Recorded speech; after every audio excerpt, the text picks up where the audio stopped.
Bonjour à tous, bienvenue à celle que, malgré les apparences, est une table ronde, ne vous fiez pas aux apparences, et que j'ai l'honneur, mais surtout le plaisir de modérer aujourd'hui pour vous. Il s'agit d'un argument assez à la fois intéressant et stratégique, qui s'inscrit dans une stratégie, la stratégie appelée Maroc 2030, et qui vise à faire du Maroc un hub digital principal et majeur dans le cadre africain, mais pas seulement. Cette stratégie, elle se déroule et elle va intéresser, dans la lignée de ce que notre président, M. Berada, nous disait hier, autour de l'implication de deux grands mondes, le monde public et le monde privé, avec la digitalisation des services offerts par l'État marocain, mais également, et surtout, je dirais, la digitalisation des services offerts par les entreprises, petites, moyennes, du secteur privé. Et dans ces entreprises, bien sûr, nous retrouvons la composante principale de ce Logismed, ce 11e Logismed, qui est la supply chain, ou la logistique et le transport. Pour parler de cet argument, aujourd'hui, nous avons 5 dignes représentants de ces deux mondes, le monde de l'entreprise et le monde du secteur public, et que je vais introduire d'ici peu, et qui vont m'aider à résoudre ce qu'aujourd'hui je vous présente comme un paradoxe. Lorsqu'on pense à la logistique, chacun d'entre nous pense à des palettes, des camions, des produits, des routes, des magasins, quelque chose d'extrêmement physique.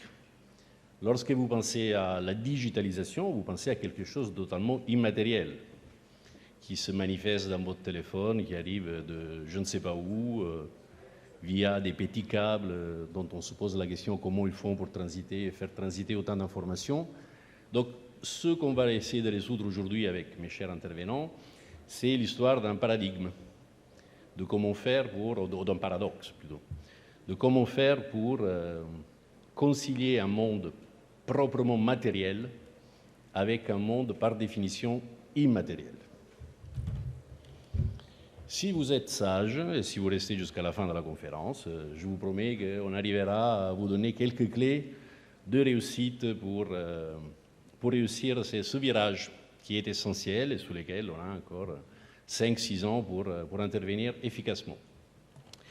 Dans cette belle table ronde, je serai accompagné par Madame Baya Boucheta, qui intervient en tant que directrice au ministère du Transport et de la Logistique, plus particulièrement sur la partie direction du transport routier, ainsi que Madame Soraya Azna Miliani, qui est chef de département sur la partie entrepreneuriat digital pour la DDA, c'est l'Agence du développement digital, ADD, je suis un peu dyslexique.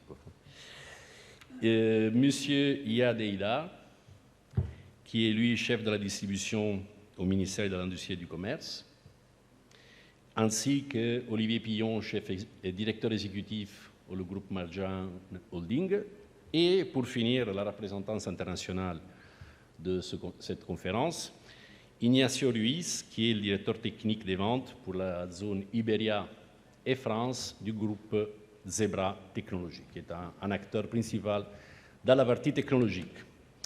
Très bien, donc commençons tout de suite.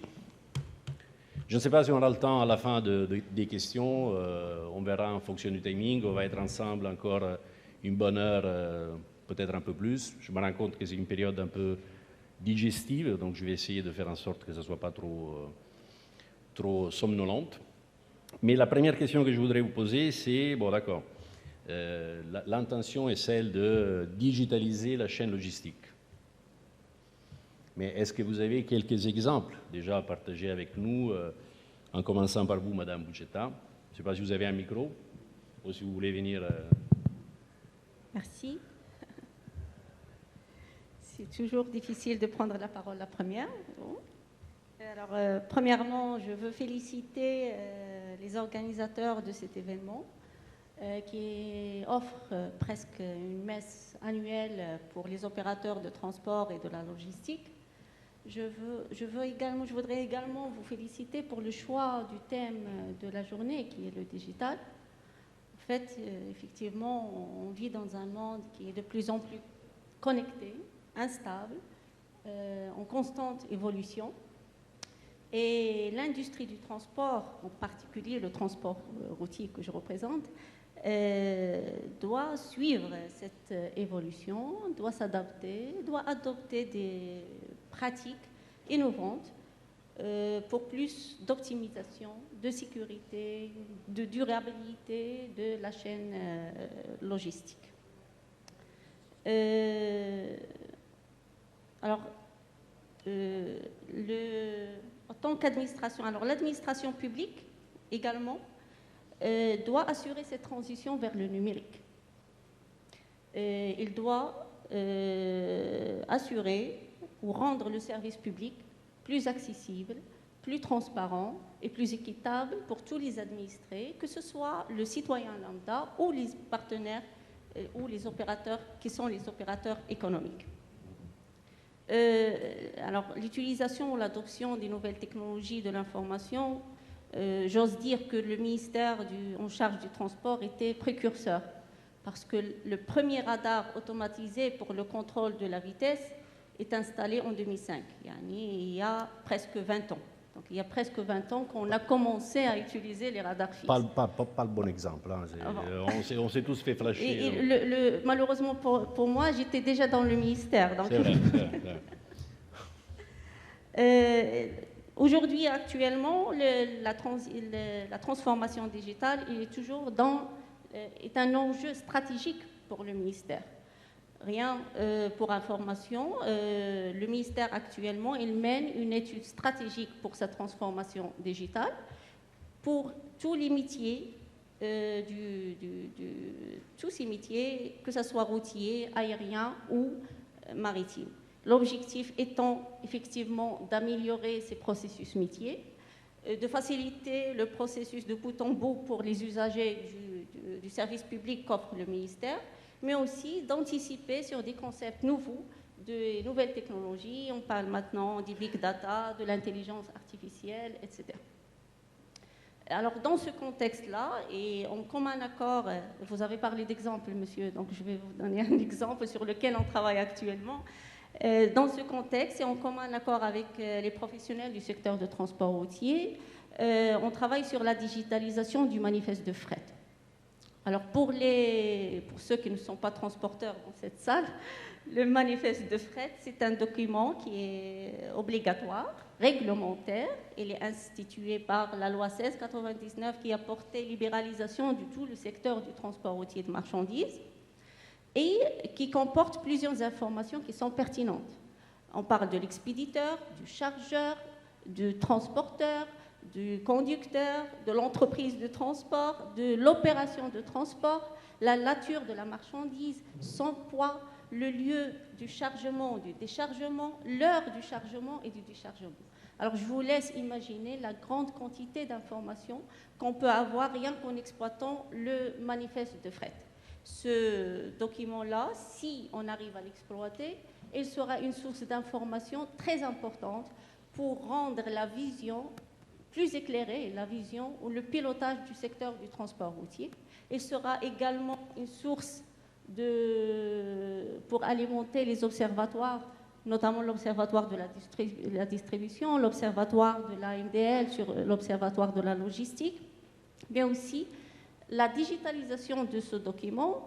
Il permettra plus de transparence, plus de traçabilité pour tous les intervenants du secteur du transport, dans l'opération de transport de marchandises. L'informatisation, le ministère il a mis en place un portail numérique, d'ailleurs en collaboration avec l'Agence de développement digital qui fait un travail efficace d'accompagnement de toutes les administrations marocaines. Donc on a mis en place un portail numérique où tous les intervenants doivent saisir leur partie dans l'opération du transport avec un workflow. Le donneur d'ordre ou le chargeur doit saisir l'opération de transport, la marchandise, et doit choisir le transporteur avec lequel il va travailler. Le transporteur, il mentionne le véhicule et le conducteur, et puis il valide l'opération de transport. La digitalisation, comme j'ai dit, de ce document va lui permettre d'avoir une base de données riche d'informations. C'est un outil d'aide à la décision pour le ministère, mais aussi un outil de développement pour les entreprises de transport si on fait sortir des indicateurs pertinents pour le secteur du transport routier de marchandises. Merci. Parfait. Donc, c'est un exemple assez concret du matériel. Un manifeste de fret, c'est un papier, hein, c'est des liasses qui partaient avec le transporteur, qui partaient d'une agence et qui allaient dans une autre, et qui finalement, elles vont être dématérialisées, donc devenir du papier, on sauve les arbres en plus, mais du papier qui devient du flux de données dont on peut non seulement faire ce qu'on faisait auparavant, c'est-à-dire garantir la structure du transport, enfin de ce qu'on est en train de transporter, mais également en extraire des informations pour la suite. Bon. Donc ça, c'est le besoin exprimé par votre ministère. Non, ce n'est pas un besoin, c'est un portail qui existe déjà. C'est un portail qui existe. Il est en test actuellement et on voulait effectivement que le test soit une opération très élargie. Et nous avons actuellement 200 entreprises qui ne font que le test de ce portail avec nous. Alors, ça, j'ai bien compris. Donc, on verra ensuite avec Monsieur Hidar, au niveau du transport, qu'est-ce que vous en avez profité. Mais avant de vous donner la parole, honneur aux dames, je voudrais demander à Madame Hassana Meliani, ok, ça c'était le besoin exprimé par le transport, c'était validé avec le ministère, mais vous y avez contribué, vous avez fait quoi? Vous avez donné les serveurs, vous avez fait quoi? Un peu de tout. Un peu de tout. Donc tout d'abord, je tiens à remercier les organisateurs de cette édition du Logismed d'avoir associé l'ADD à prendre part à ce panel auquel je me réjouis de partager avec nos chers copanélistes. Donc tout d'abord, et en réponse à votre question, l'ADD aujourd'hui en tant qu'acteur dans l'évolution et la promotion de l'administration électronique, nous accompagnons la digitalisation des projets transverses des administrations publiques. Il s'agit de projets qui sont aujourd'hui partagés et utilisés par différents ministères, différents établissements publics. Je donne à titre indicatif la prise de rendez-vous en ligne, le bureau d'ordre digital, la plateforme d'interopérabilité qui est aujourd'hui développée par l'ADD et qui permet l'échange de données entre administrations, le but étant de faciliter l'accès des usagers aux services publics. Nous accompagnons également des projets sectoriels menés par les différents ministères et établissements publics.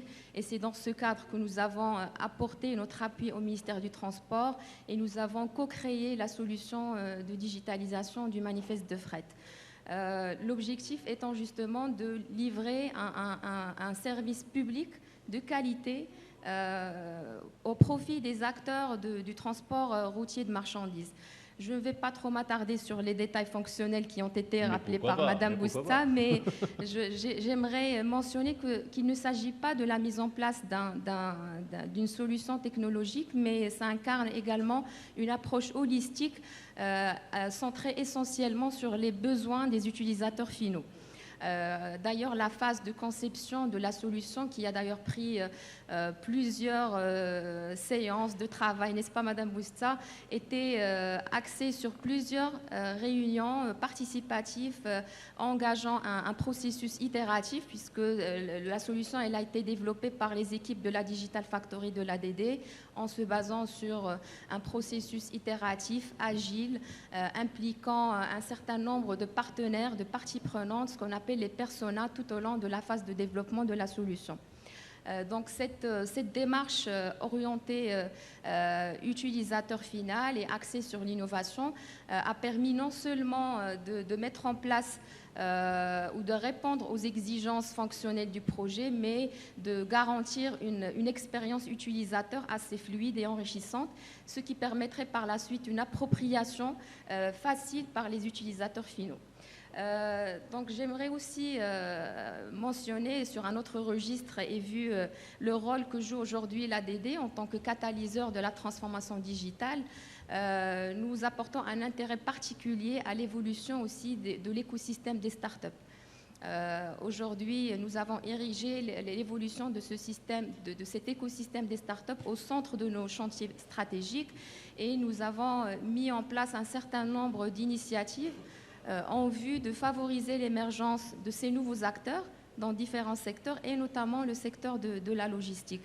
Je ne vais pas citer les initiatives, mais je souhaite mentionner ce que nous constatons à travers ces initiatives, c'est qu'il y a aujourd'hui une émergence assez croissante de la part de ces acteurs, les startups qui portent un intérêt croissant pour la digitalisation de toutes les étapes de la chaîne de valeur logistique.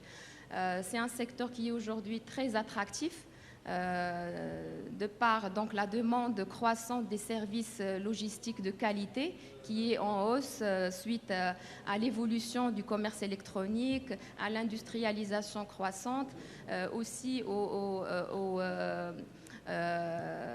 partenariat d'échanges internationaux du Maroc avec les différents pays.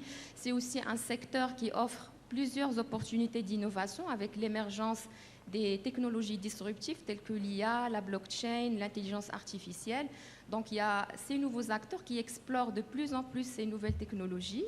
Non, ne brûlez pas toutes les cartouches tout de suite. Gardez les arguments pour la suite. Okay, vous avez touché à un point essentiel. On parle d'un besoin utilisateur. Et le besoin utilisateur pour rendre immatériel ce qui était matériel, dans ce cas-là, le manifeste de fret, doit être exprimé. Donc nous avons la chance d'avoir un représentant du ministère pour la partie transport. Dans le cas spécifique du ministère, du manifeste de fret qui touche directement le monde du transport en général, quel a été votre regard sur ce projet? Et surtout, puisque vous avez l'occasion ici d'avoir vos correspondants dans la réalisation de vos projets, est-ce que vous avez d'autres besoins? Est-ce que vous avez d'autres idées pour la suite de la digitalisation de ce secteur? Merci. Alors, merci pour les participants. Merci, chère assistante. Alors, tout d'abord, ce n'est pas le ministère du Transport, c'est le ministère de l'Industrie et du Commerce. Donc, je suis chef de division de la distribution. On ne fait pas de commerce en transport. Si, parce que c'est ma spécialité, c'est la distribution commerciale. Et vous savez, la distribution elle peut englober aussi l'aspect du transport, plus d'autres activités. Bien sûr, la distribution commerciale fait référence à un processus de mise en disponibilité d'un produit ou d'un service sur le marché pour qu'il soit utilisé ou acheté par un consommateur. C'est un aspect de la valeur ajoutée de l'entreprise qui implique d'autres activités telles que la gestion de stock, telles que la planification logistique, telles que la vente en détail et la livraison pour les clients finaux. Les activités logistiques elles constituent le socle du commerce à l'échelle nationale et à l'échelle même internationale. Il facilite ainsi les flux efficients des matières premières, des biens de consommation, des produits finis. Ça joue un rôle important dans l'économie nationale et sa connectivité même avec les marchés mondiaux. Alors cette connectivité qui s'est renforcée il y a quelques décennies, s'est renforcée à travers l'intégration croissante du Maroc dans les chaînes de valeur mondiale, CVM. Alors, ça se voit nettement dans des secteurs tels que les secteurs de l'automobile, le secteur de l'aéronautique. Alors, si on prend par exemple le secteur de l'automobile, alors c'est un secteur qui a connu un succès notable, qui a fait un chiffre significatif en 2023, avec un chiffre de 220 milliards de dirhams, dont 120 milliards de dirhams est destiné à l'export. Alors, cette intégration dans les chaînes de valeur mondiales s'est renforcée en tournant les écosystèmes vers l'export. Et le Maroc est devenu parmi les rares pays du Moyen-Orient et de l'Afrique du Nord qui a un taux de participation similaire à des pays émergents tels que l'Inde, la Russie, la Turquie, etc.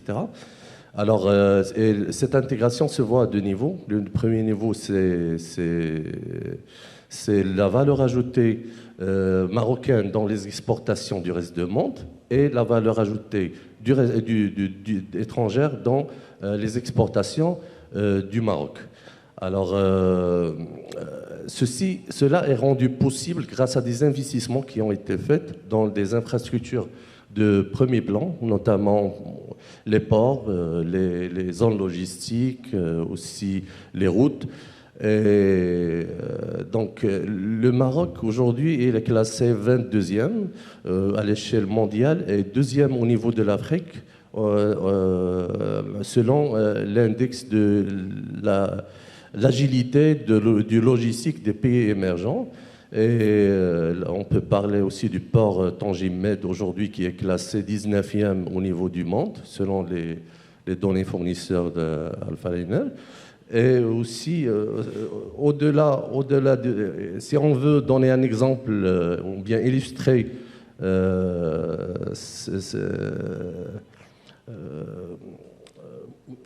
je vais là parler de la digitalisation. En plus des investissements, il y a aussi la digitalisation qui renforce ces échanges commerciaux entre le Maroc et les autres pays et qui fait accroître ces échanges.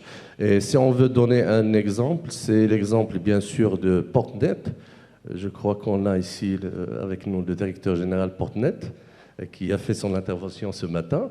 Donc Portnet, sa création depuis 2008, s'est engagée dans un processus ou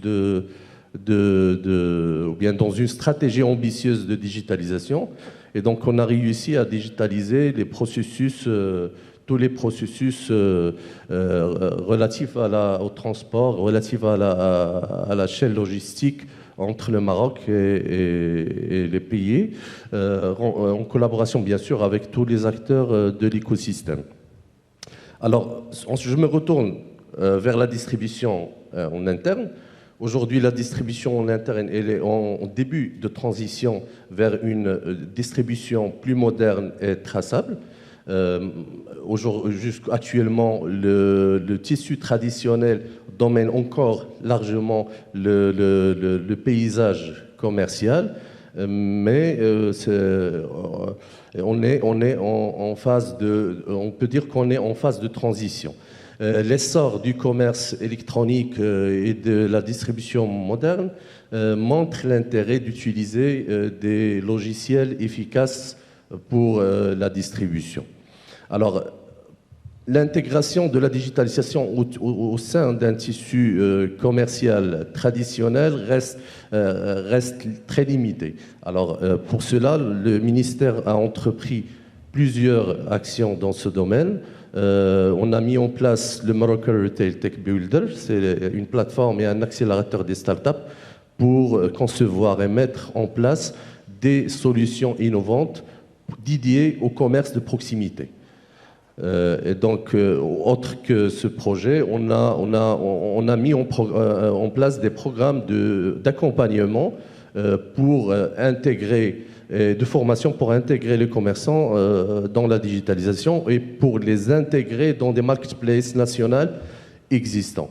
Donc cela, bien sûr, va permettre plusieurs choses. C'est d'élargir la portée géographique des entreprises, aussi de limiter les barrières à l'entrée. Comme ça, les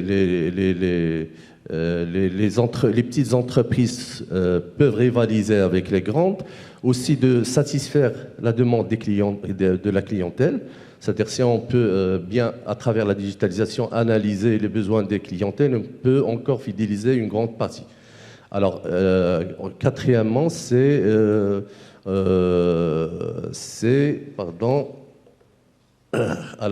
améliorer l'efficacité opérationnelle. Alors, en automatisant les opérations sur le plan opérationnel, ça va permettre d'augmenter, bien sûr, la productivité et l'efficacité de ces entreprises. Merci. Alors, moi, je voudrais à ce propos prendre l'avis d'un intervenant du secteur privé, c'est-à-dire de notre directeur exécutif de chez Marjan, Olivier.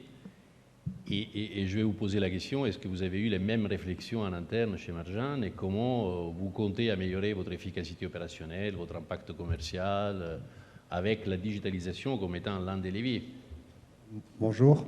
Donc, lorsqu'on dit Marjan, on pense bien sûr d'abord aux magasins, mais derrière les magasins et le poumon qui fait fonctionner toute la distribution, c'est bien sûr toute la supply chain. Donc la digitalisation, ça a commencé il y a très très longtemps, et je pense bien avant que ce mot existe. Quasiment depuis le début, le fonctionnement était conçu pour être digitalisé. Toute notre chaîne, toute notre supply chain aujourd'hui est digitalisée. Ça englobe bien sûr toute l'activité des plateformes logistiques. Ça englobe toute l'activité à l'intérieur des magasins, tous les flux commandes, les flux order to cash entre les magasins, les plateformes, entre les plateformes et les fournisseurs. Et les activités, les nouvelles activités type e-commerce qui ont été inventées depuis quelques années. Je vais prendre deux exemples concrets. Premier exemple sur l'activité d'une plateforme logistique. Depuis très longtemps, depuis plus que 20 ans, nos plateformes sont entièrement pilotées par un WMS. Comme je le dis souvent, ce n'est pas l'humain qui utilise un outil informatique, c'est le système d'information qui pilote l'humain. Les humains sur nos plateformes sont pilotés par des interfaces PDA ou par des interfaces vocales. Nos interfaces vocales, ça existe depuis plus que 20 ans. Ça ressemble à du OK Google ou du Siri, mais ça existait bien avant.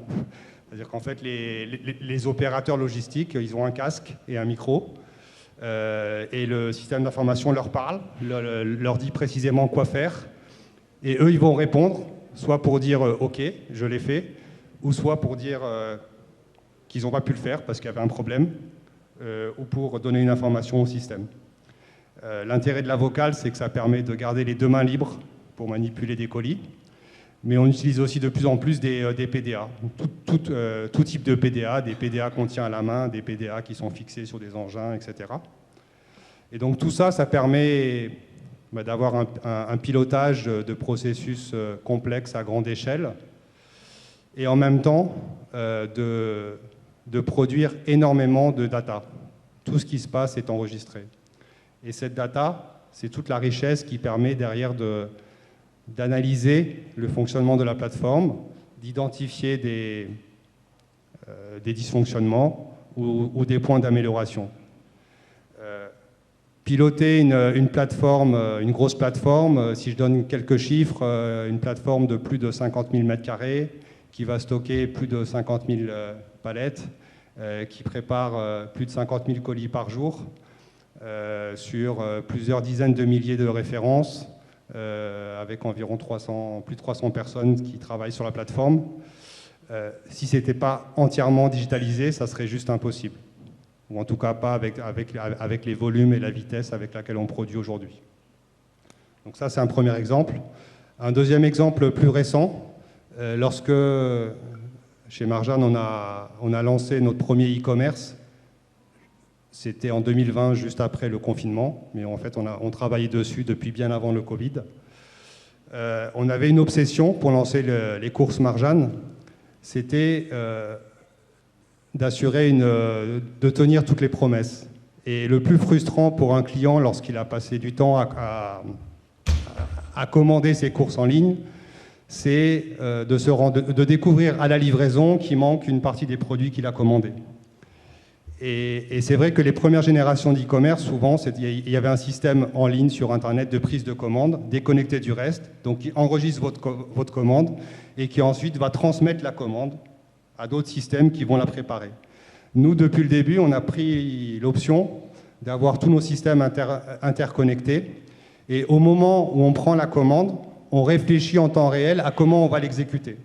Alors souvent, le client qui passe sa commande sur l'application Marjan, il ne s'en rend pas compte, mais en fonction des options qu'il prend, il va commencer par dire où est-ce qu'il habite, comment il veut se faire livrer, est-ce qu'il veut se faire livrer en express en 30 minutes, est-ce qu'il veut se faire livrer en livraison programmée l'après-midi, le soir, le lendemain matin.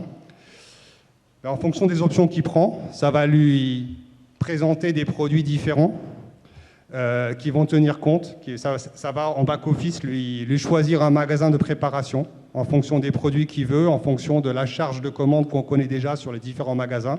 Donc on va choisir en temps réel le magasin qui va être le plus à même de préparer la commande en fonction des options que le client a pris. Et on va lui garantir, en fait, les produits que le client voit affichés, c'est des produits dont on a vérifié en temps réel qu'ils vont être disponibles sur ce magasin en prenant des marges de sécurité.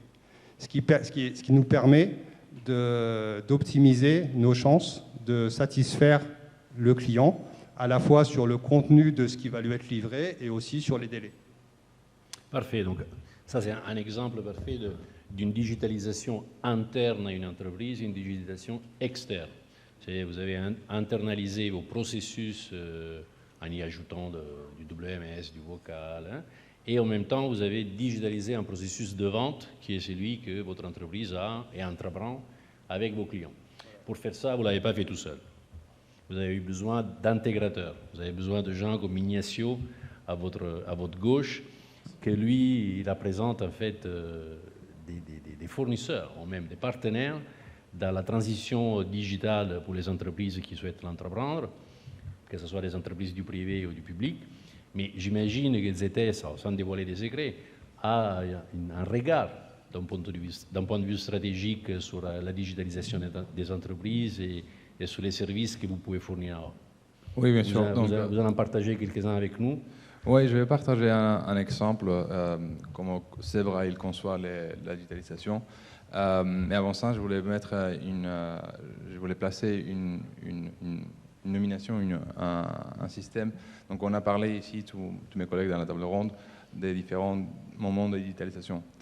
Les concepts dans lesquels on est en train de tous parler, je pense qu'il y a deux systèmes et ces concepts est très simple. Il y a un système qui s'appelle système d'information, dans lequel on saisit, Olivier a vraiment expliqué ça avant moi, un système d'information. Ce système d'information, il saisit des données. On utilise des PDA, on utilise des scanners, on utilise des différents systèmes informatiques, logiciels qui vont saisir les données. Donc ça c'est ce qu'on appelle un système d'information.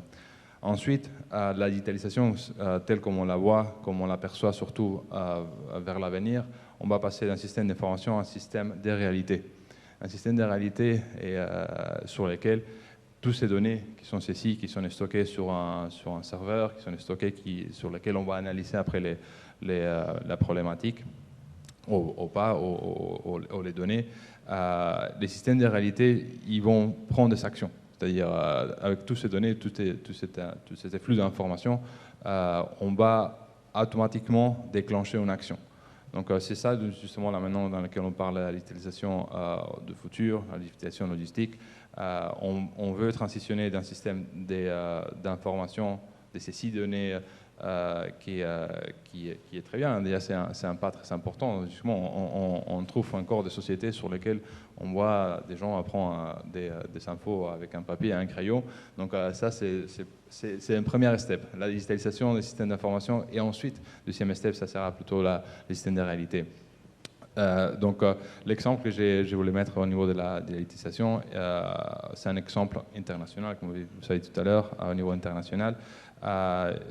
USPS, donc la poste américaine, en 2021, il a décidé tous les colis qui vont être servis, délivrés, ils vont être tagués. Ils vont mettre un tag RFID sur les colis. Pourquoi? Parce qu'on va améliorer les coûts. On va savoir à chaque moment, on va avoir une efficacité, une amélioration de nos systèmes, de nos processus. Donc ça, c'est vraiment un système qui va déclencher des actions automatiquement parce que chaque produit est suivi. Si on fait un lien sur les intégrateurs que vous avez mentionné tout à l'heure, on a fait une étude sur plus de 1500 de nos clients de transport logistique et d'entrepôt. Et dans cette étude, étonnamment, presque les 60% des décideurs, des responsables, ils ne savaient pas par où commencer. Donc ça, c'est un gros challenge. Si 60% des décideurs des boîtes, des transports logistiques ne savent pas par où commencer, il faut les aider. Et c'est là les rôles des intégrateurs. Sur cette boîte, sur cette entreprise, 9 sur 10, ils vont être sûrs d'embaucher des consultants. Et c'est bien.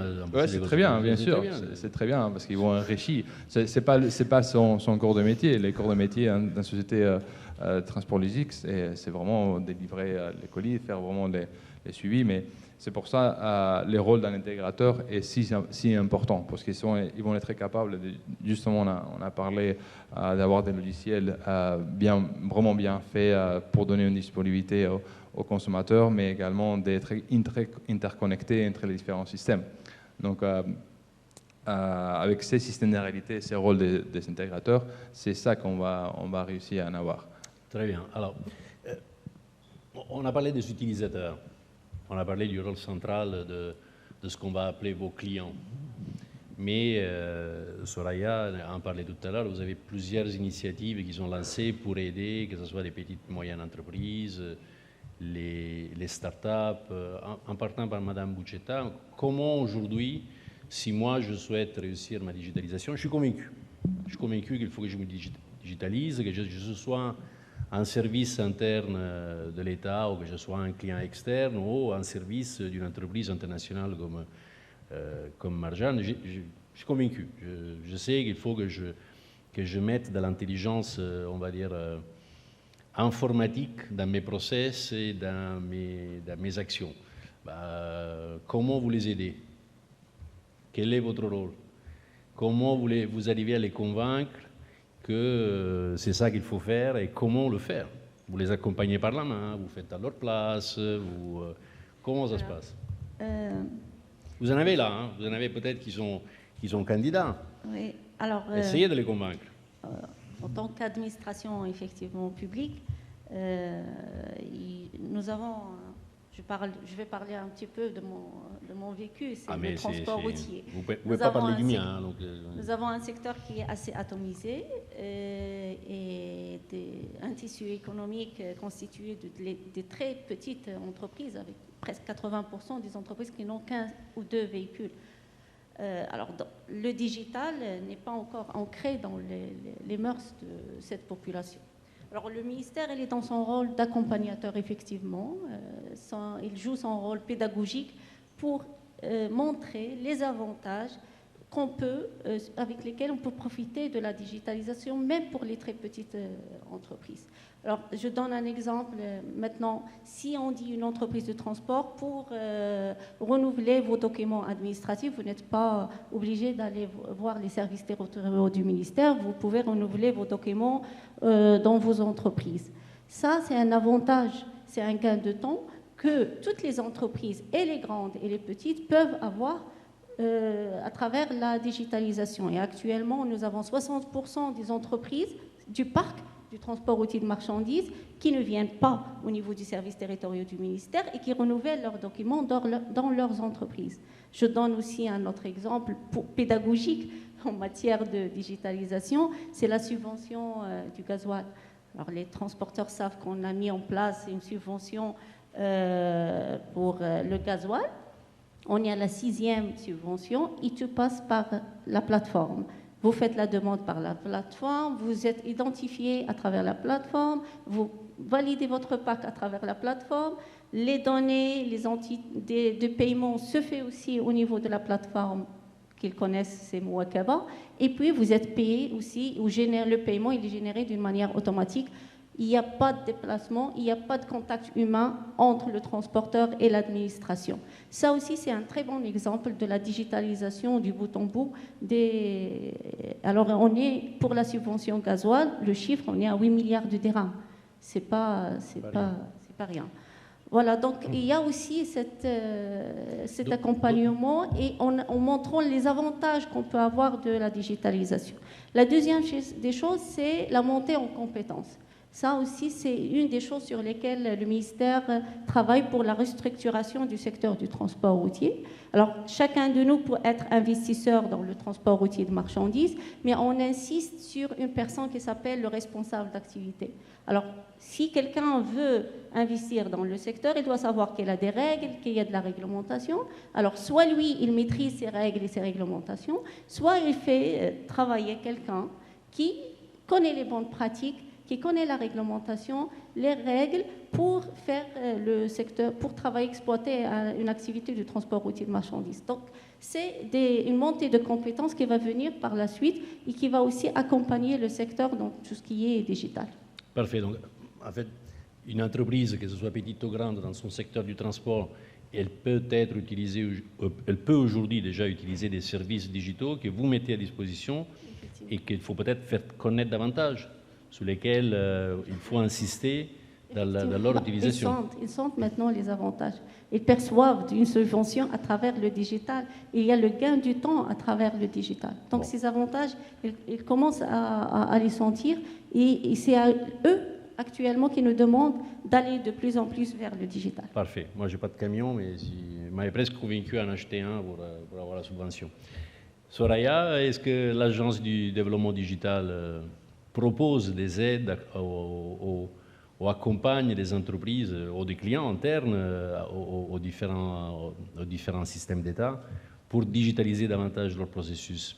Est-ce que vous avez déjà une offre, un accompagnement, un argumentaire? Alors oui, tout à fait. Donc, dans le cadre toujours de nos missions d'accompagnement des acteurs du tissu économique sur la partie digitale, donc nous avons mis en place justement quelques initiatives qui couvrent un petit peu les aspects montés en compétences ou pour accompagner ces acteurs, notamment les TPME, à se lancer dans des initiatives de digitalisation. À titre indicatif, je citerai donc le projet Muqawala Raqmiya. Muqawala en arabe, c'est entreprise digitale, qui a été lancé dernièrement par l'ADD et qui permet aux TPME d'évaluer leur maturité digitale. Donc c'est un assessment en ligne qui leur permet d'évaluer un petit peu, faire un premier diagnostic de leur maturité digitale en interne. Et à la fin de ce diagnostic, donc, ils peuvent disposer d'un manuel d'action à même de les accompagner pour se lancer dans des initiatives ou des projets de digitalisation sectoriels. Et nous constatons de plus en plus un véritable engouement des entreprises qui opèrent dans le domaine de la logistique pour franchir ce pas de la digitalisation. Donc on a presque une cinquantaine d'entreprises, de petites et moyennes entreprises qui accèdent à la plateforme et qui évaluent un petit peu leur maturité digitale. Donc on peut sentir un petit peu cet engouement de cette catégorie d'entreprises pour franchir le cap de la transformation digitale. Sur la partie montée en compétences, donc on sait tous que toute transformation digitale ou projet de digitalisation engendre ou bien exige un certain nombre de compétences, que ce soit en matière de développement informatique, d'analyse de la data, vu que la chaîne d'approvisionnement connaît la circulation d'un flux de données qui est énorme, d'où la nécessité de disposer de compétences sur des métiers tels que le big data, le data mining, etc. Donc, il y a vraiment un besoin ou bien une nécessité aujourd'hui de disposer de compétences digitales pour pouvoir accompagner et prendre en charge ces projets de digitalisation. Donc, à ce registre, donc, nous avons aussi lancé une initiative appelée Academia Raqmiya qui offre une panoplie de programmes de formation sur les outils digitaux, sur des programmes de formation sur les métiers de la digitalisation pour le tissu économique, que ce soit les startups ou même les TPME, PME qui opèrent dans différents secteurs, notamment le secteur de la logistique. Voilà. Très bien. Votre avis, Yad? Comment vous allez convaincre les membres du secteur du commerce et de la distribution? Vous savez, le secteur du commerce, comme j'ai déjà dit, c'est un secteur qui est composé généralement de deux segments. Le segment traditionnel et le segment moderne. Le segment moderne, c'est le segment locomotive. Donc, elle est déjà digitalisée.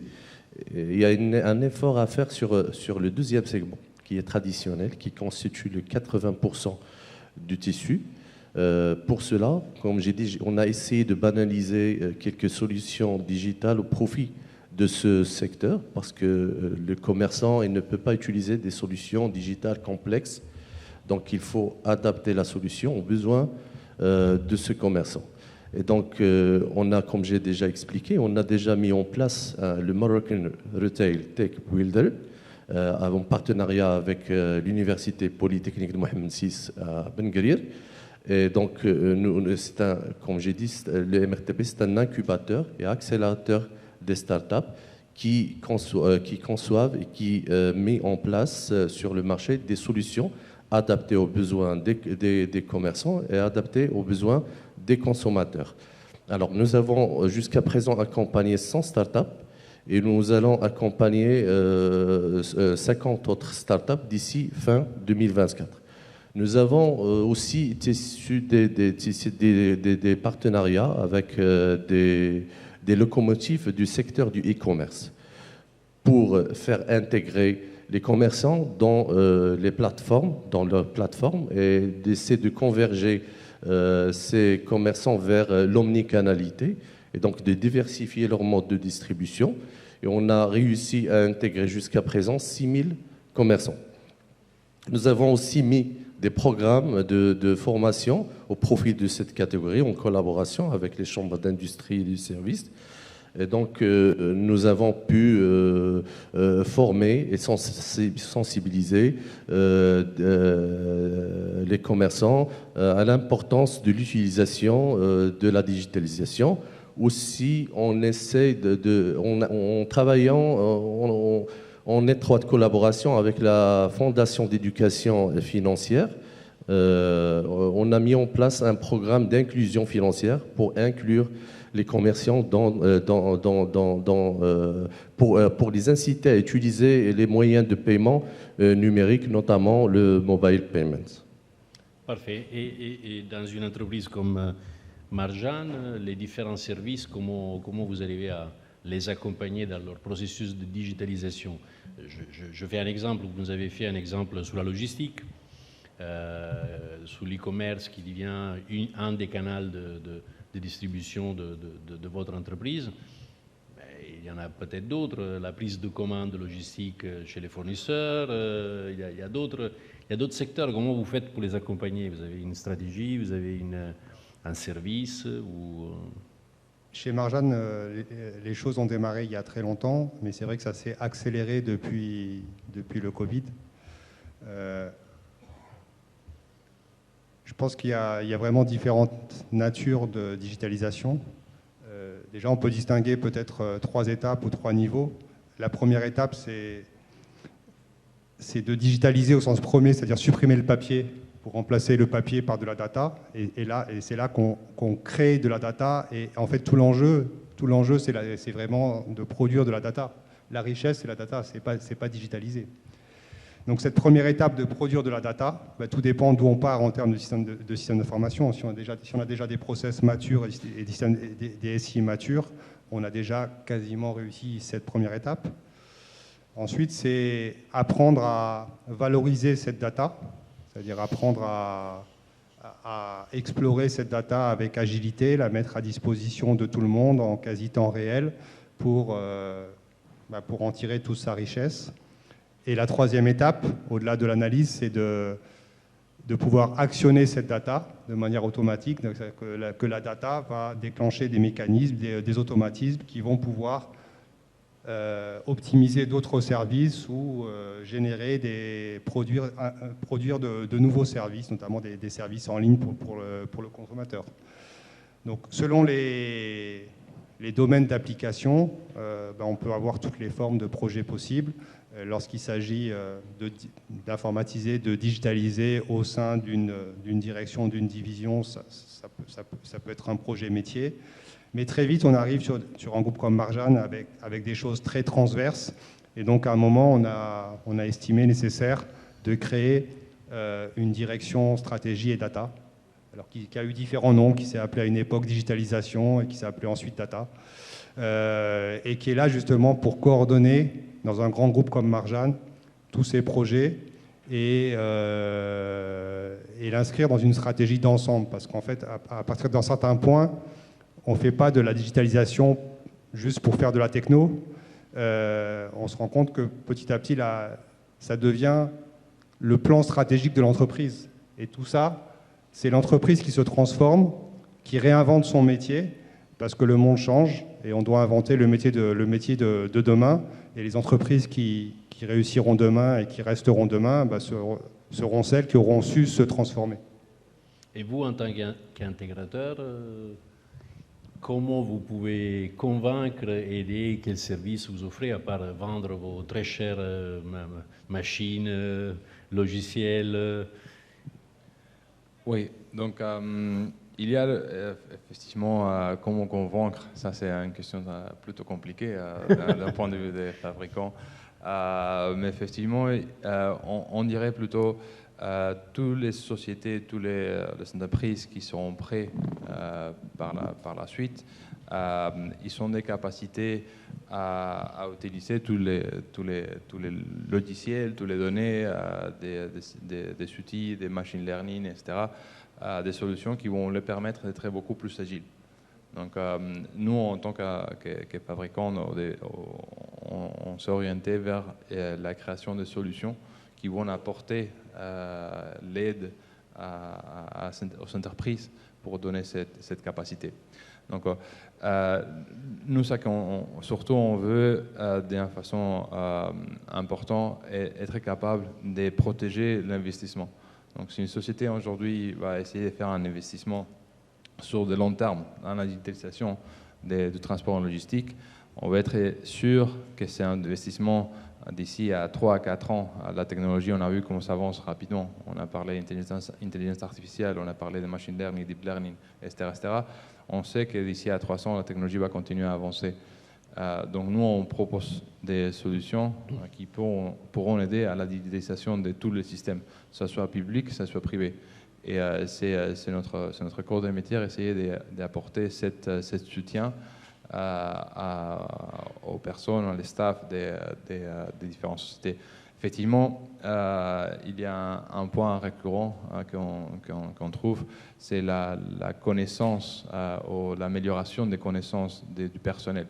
Donc ça, c'est un point très important. Donc on sait qu'un des principaux problèmes qu'on peut trouver là maintenant dans les déploiements de la digitalisation de la supply chain, c'est les personnels qui soient adaptés et qui soient connaisseurs de tous les systèmes qui sont mis en place par la société. Donc ça, c'est un point très important et nous, on essaye justement d'avoir des taux d'apprentissage ou des temps d'apprentissage plus courts avec nos nouveaux systèmes. Ça, c'est une transition parfaite avec le troisième sujet sur lequel je voudrais reprendre le cycle habituel dont on a déjà expérimenté en partant de Mme Bucetta. De ce que je comprends, la vision des dirigeants est claire. Olivier nous en a fait part. Les intégrateurs sont prêts, les services sont là. Quels sont les obstacles? Pour quelles raisons, moi, que je sois une PME, une PMI, je ne devrais pas me lancer dans cette digitalisation à fond, éliminer non seulement le papier, mais utiliser davantage ma data, vendre mieux mes produits, me montrer différemment sur le magnifique monde du net. Pourquoi je ne devrais pas le faire? Quels sont les obstacles? C'est l'infrastructure, c'est la culture, c'est la technique, c'est, je ne sais pas, la langue? Je crois que déjà, il faut asseoir une vision stratégique de l'entreprise ou de l'organisme où le digital occupe une partie très importante. Et puis, il faut aller d'une manière progressivement, mais sûrement. Donc, et pour ne pas éviter les perturbations au sein de l'entreprise et mieux gérer les risques qui pourraient être générés à travers ces perturbations. La deuxième chose, c'est l'implication de toutes les parties, la nécessité de l'implication de toutes les parties prenantes. Je suis désolée si je reviens au sujet du manifeste de fret. Nous sommes aussi, notre participation à cet atelier, c'est dans le cadre de la promotion de ce nouveau portail, parce qu'on ne maîtrise pas tout notre écosystème. Nous avons besoin avec nous du chargeur et des donneurs d'ordre pour réussir le projet. Alors nous sommes dans une phase de sensibilisation, de fédération de tout l'écosystème sur le projet de digitalisation du manifeste de Fraisse. Sachant qu'à un certain moment, en tant qu'administration, on va passer à la vitesse de la croisière et on va commencer l'application de ce portail et commencer le contrôle sur route et dans les entreprises. Mais il faut toujours avoir cette adhésion de toutes les parties prenantes sur le projet, sur la vision, avant de commencer la mise en œuvre.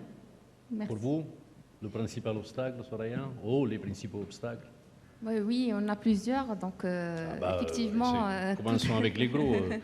Alors, tout processus de digitalisation contient des obstacles, pas forcément pour le secteur de la logistique, mais pour tout système plutôt processus de digitalisation appliqué à n'importe quel autre secteur. Donc, on en trouve des obstacles liés à l'infrastructure. Donc, il y a aujourd'hui une nécessité de mettre à niveau l'infrastructure pour pouvoir supporter cette transformation digitale au niveau des entreprises. Et les entreprises doivent être convaincues de la nécessité d'investir, que ce soit en matériel informatique, en logiciel ou bien en outils de stockage des données, etc. Donc c'est un point important. Deuxième point, ou bien deuxième défi à prendre en considération aussi, c'est le manque de compétences. On en a parlé tout à l'heure, donc d'où la nécessité de mettre en place des programmes de formation, un appui continu de ses collaborateurs pour pouvoir accompagner ce virage technologique. Bien sûr, il y a tout ce qui est en relation avec des obstacles culturels et organisationnels. Aujourd'hui, tout projet de digitalisation engendre systématiquement des changements radicaux en termes de processus de travail, de mode de communication, de structure hiérarchique des fois. Et donc, les cultures des entités qui sont aujourd'hui résistantes au changement ou axées sur la tradition peuvent rencontrer des difficultés face à la réussite de leur projet de digitalisation. Un dernier point important, à mon avis, c'est l'interopérabilité des systèmes. Aujourd'hui, ce qui fait, à mon sens, la particularité de la chaîne d'approvisionnement, c'est la multitude d'acteurs où chacun il a son propre système d'information. Et donc aujourd'hui, harmoniser l'ensemble de ces systèmes et permettre donc une circulation fluide des données entre ces différents systèmes est aujourd'hui essentiel pour avoir plus de visibilité et garantir une collaboration efficace entre les différentes parties prenantes. À vous, Yann. Alors merci. Peut-être on est d'accord. Je suis d'accord avec mes collègues pour les freins qui ont été évoqués. Alors peut-être je vais reformuler d'une autre manière. Alors pour moi, donc le premier frein qui existe, c'est la rigidité organisationnelle des entreprises. C'est le premier frein qu'on peut constater. Et donc cette rigidité qui peut prendre plusieurs formes. Premièrement, c'est la résistance au changement suite à une culture conservatrice de l'entreprise. Et deuxièmement, suite à une structure organisationnelle qui ne permet pas d'adapter les nouvelles technologies et un nouveau mode de fonctionnement. Cela veut dire qu'on peut trouver des processus de validation et d'approbation des décisions qui suit une chaîne de commandement complexe et rigide. Alors, deuxième frein, il a été cité par mes collègues, c'est le déficit de compétences digitales. Alors, il faut savoir que la digitalisation, c'est un état d'esprit et c'est un mouvement, c'est une culture, et non pas une fin en soi. Alors, ce manque de conscience et de compétences peut limiter pleinement de tirer profit de cette digitalisation. En plus, peut-être au sein d'une même organisation, on peut trouver une différence, le langage de communication entre les différentes directions. Si on peut évoquer de direction de la DSI, mais avec le marketing, ils ont des langages différents. Donc il faut harmoniser le langage, harmoniser les objectifs et essayer de travailler en symbiose au sein de la même organisation. Le troisième frein peut-être, parfois, c'est les allocations budgétaires dédiées pour cette transformation, parce que c'est en transformation, elle est coûteuse. Donc il s'agit des formations, il s'agit des logiciels, il s'agit d'accompagnement, il s'agit d'une forte communication autour du projet. Alors ce frein ne se pose pas pour certaines entreprises qui ont les ressources nécessaires, mais qui se précipitent parfois pour aller chercher des solutions coûteuses mais inadaptées à leurs besoins, par méconnaissance des solutions ou bien par une mauvaise identification des besoins. Alors, il y a pour les petites entreprises, ils trouvent cette difficulté de trouver des solutions adaptées. J'ai déjà évoqué ce point-là. Alors, il faut avoir un accès aux solutions, même pour les petites entreprises. Voilà, merci. Parfait. Olivier, les obstacles qu'une grande entreprise peut avoir, c'est lesquels? Je pense que grande comme petite entreprise, souvent on pense que les obstacles sont technologiques. Et sur les projets, on pense buter en apparence sur des problèmes technologiques. En réalité, souvent, ça cache des problèmes qui sont plus liés à l'organisation interne, à la non-maîtrise des process ou à un manque de clarté sur ce qu'on veut faire, sur ce qu'on veut résoudre, ce qu'on veut réussir. Aujourd'hui, la technologie, elle est de plus en plus accessible, démocratisée, et il y a des intégrateurs, des experts technologiques qui savent faire les choses. Si tant est qu'on leur dise clairement, qu'on leur définisse clairement ce qu'on veut faire. Quand on n'est pas clair sur ce qu'on veut faire, effectivement, on risque de tourner en rond. Ignacio, par rapport à votre expérience, pourquoi les entreprises, des fois, ils entreprennent des process de digitalisation et puis... Je vais commencer par... je ne vais pas rajouter des obstacles. Parce que sinon, les personnes de l'audience, ils vont fuir, ils vont partir en courant après non, mais on va fermer les collègues. Voilà. Donc je pense qu'on a déjà mentionné la plupart des obstacles qu'on trouve tous ensemble. En fait, c'est les mêmes. J'ai envie de dire qu'ils sont les mêmes. La connaissance des systèmes. Voilà, les mêmes obstacles ils sont déjà cités. Les seuls points que j'ai sur ces questions que je pourrais rajouter, je ne pense pas que c'est un obstacle, c'est peut-être une opportunité. Pour l'instant, on ne l'a pas mentionné, c'est au point de la sustainabilité, la logistique verte. Je ne sais pas si c'est entre mes collègues qui allaient les mentionner par la suite, mais je pense que c'est un point assez important qui... Je ne considère pas ça un obstacle, je considère ça peut-être une opportunité d'amélioration et justement la technologie est prête pour venir besoin à ça. Et dans certaines sociétés plus rigides, que je suis tout à fait d'accord, ils vont voir ces points-là comme un obstacle, mais en même temps c'est une opportunité d'implémenter une nouvelle solution qui va les permettre d'avoir des avantages. Donc sur ce point, comme je disais, je ne voulais pas rajouter des obstacles, sinon je pense qu'il y en aura trop. Il nous reste encore une bonne 5 minutes. Alors, la plupart des questions ou des arguments, je leur avais communiqué, vous l'avez compris. Mais là, je vais leur poser une question que je ne leur avais pas communiquée et qui est issue un peu d'une expérience personnelle. Moi, j'ai vécu la digitalisation de la supply chain sous les 25 dernières années dans un autre pays que je ne citerai pas, et qui a procédé par des étapes extrêmement structurantes et, je dirais, quasiment homéopathiques. Est-ce que le Maroc, parce que c'est de ça dont on parle, en termes de supply chain, peut, comme un brave élève, sauter des classes et partir et se retrouver d'une situation des entreprises, on le citait tout à l'heure, le petit commerçant qui représente 80% de la distribution au Maroc, que fonctionne encore avec du cash, qui fonctionne encore avec des papiers, se retrouver du coup à sauter le CE2 en terminale. Alors, heureusement pour nous, le Maroc, il a toujours fait ses preuves, soit dans la digitalisation, soit dans d'autres sujets.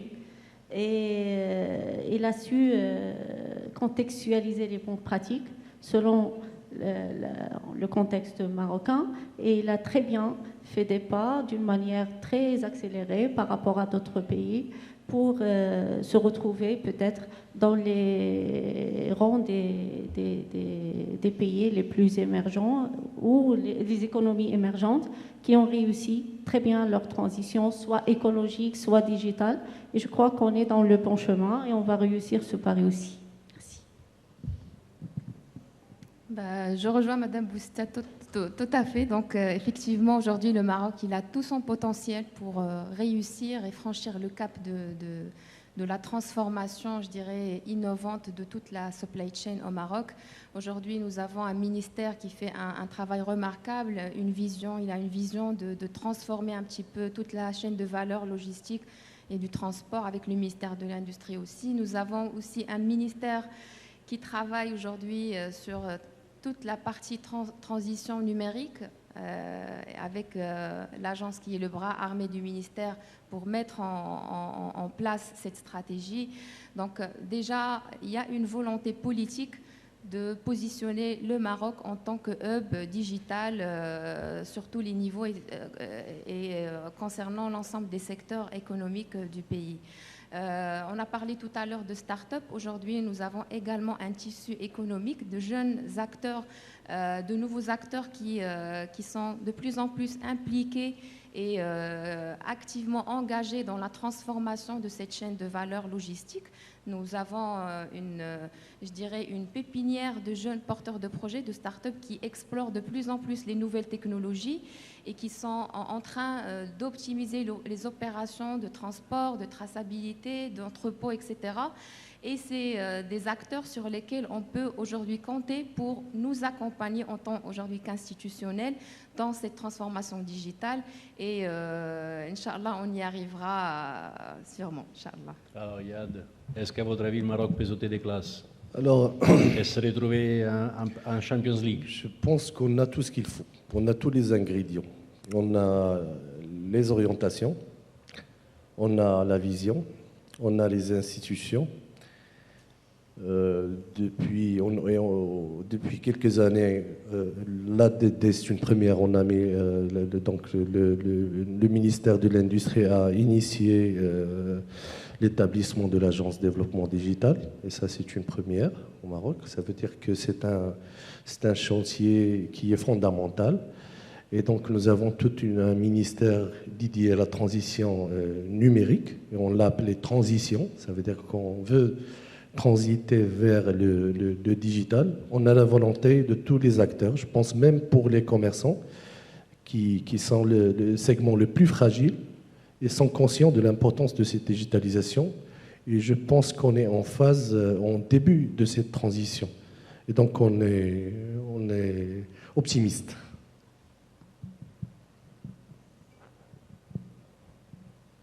L'avantage de ne pas être le premier, c'est qu'on peut observer ce qu'ont fait les autres, tirer parti des bonnes expériences et des moins bonnes, et pour justement aller beaucoup plus vite, sauter plusieurs étapes et parfois monter plus haut. Et ce que j'observe au Maroc depuis quelques années, ce sont des avancées fulgurantes, beaucoup plus vite que dans d'autres pays. Et si je prends l'exemple de Marjan, ce qu'on a fait sur le e-commerce, on avait démarré ce projet en 2019. Je pense qu'en Europe, ça avait démarré peut-être 20 ans avant. On a construit notre première version de e-commerce. Et ensuite, pour concevoir notre deuxième version, on a fait appel à des consultants européens, des experts, soi-disant, qui sont venus nous voir, qui sont venus auditer ce qu'on avait fait. Ils nous ont dit, écoutez, ce que vous avez fait, nous, on n'a pas fait ça. Et on ne pensait pas que c'était possible. Donc, on ne peut pas trop vous conseiller. En fait, on était allé plus loin. Comme il disait Napoléon, on ne savait pas que c'était impossible, c'est pour ça qu'on l'a fait. Ignacio, dernier mot. Ouais, moi je parlerai comme observateur externe. J'habite ici, mais ça fait depuis déjà quelques années que chaque 2, 3, 4 semaines ou un peu plus, je viens et je vois vraiment la transformation. Tout à l'heure, on a mentionné la deuxième position du Maroc, juste derrière l'Égypte, mais pour nous, par exemple, l'Afrique du Sud est derrière le Maroc dans certains points, et ça a été toujours parlé l'Afrique comme les pays plus avancés d'Afrique du Sud. Ça commence pas à être le cas. Et depuis certaines années, on voit le développement au niveau des chiffres pour nous et le développement des différents acteurs dans les marchés énormément avancé rapidement. Donc moi je crois, et on a parlé justement hier au dîner avec des collègues et des amis, on a parlé justement des rôles, de la position que le Maroc a sur ce point. Et autant qu'observateur externe et également en étant ici, je peux dire que je crois que oui, c'est bien possible. Très bien. Il ne me reste qu'à remercier ce public, remercier surtout les intervenants, avec particulièrement les intervenants garçons qui ont donné la priorité aux filles et qui ont partagé à 3 un seul micro. Il faut reconnaître la galanterie. Et je laisse la salle à notre président pour le prochain événement. Merci à tous et bon après-midi.